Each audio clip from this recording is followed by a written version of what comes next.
Құрметті қазақ елі, бүгін 3 наурыз 2021 жыл Орал қаласы сағат 3-тер.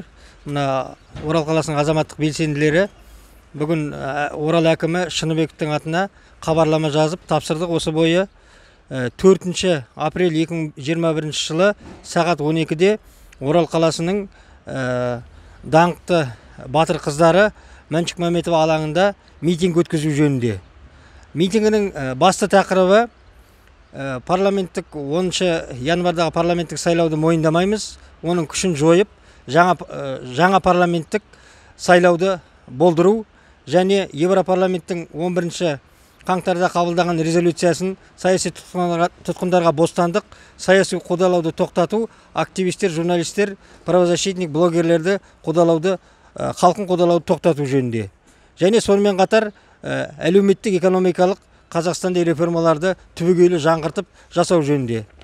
4 апрельге бердік. Құрметті қазақ елі, оралдық белсенділерді қолдауларыңызды сұраймыз. 4 апрельге барлық Қазақстан бойынша митингке хабарлама беріңіздер. Барлық мәселелерді қозғауларыңызға болады. Проблемалар жеткілікті, қымбатшылық, азық-түлік товарлары қымбаттап жатыр. Бензин, газ қымбаттап жатыр. Мына Орал қаласында 2 күннен бері газ жоқ. Мысалы, мен өзім машинамен жүрем. Тағысын тағыда сондай түбегейлі проблемаларды келіп айтуларыңызды сұраймыз. Қолдауларыңызды білдіреміз. Көп-көп рахмет. Приветствую вас, народ Казахстана.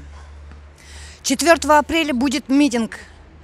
Будут затрагиваться разные вопросы. За 30 лет что натворил этот шал-диктатор, который сидит? Какие он обещания не выполнил? Пустые послания его. Жете алмайтын арман жоқ, қазақтар. Жеткізбейтін арман жоқ, қазақтар. Жете алмайтын адам бар. Многие мне пишут в Facebook. А сколько нам ждать? Я хочу вам сказать, если вы будете ждать, то никогда. Объединяемся, выходим вместе. Когда мы объединимся, мы будем несокрушимая сила. Не нужно бояться. Вот этих куч, которые сидят там в Аккурде, заперлись, и он может в любую минуту в свою библиотеку, противоядерную библиотеку спрятаться. Мы его и оттуда достанем. Если весь народ поднимется, знайте, его сами же власть вот это вытащат нам на золотой блюдечке, чтобы спасти свои же шкуры. Выходите, народ, объединяйтесь. Вместе мы сила. Мы вас будем ждать. Биліктегілер менен мына халқыма айтайын дегенім. Ана кеше 28-інде митингі болды ғой. Мирный митингі. Ал ондан ештеңе қиратқан да жоқ, ешкім ештеңе де болған жоқ, ешкімнен қорқатын ештеңесі жоқ қой енді. Халқы өзінің мұңын айтты, жоғарыға жеткізе үшін. Сондықтан ол митингіден қорықпау керек, келу керек. Өзіңнің анаға кухняда отырып, или мәшиненің ішінде отырып, көңкілдеп, анау жоқ, мынау жоқ дегенше, бәрі халық жиналып жоғарыға жеткізуіміз керек қой. Бұл өздеріміздің мұң мұқтажымызды. Ал енді бәріміз үйде отырып алып күңкілдей болғаннан ештеңе шықпайды.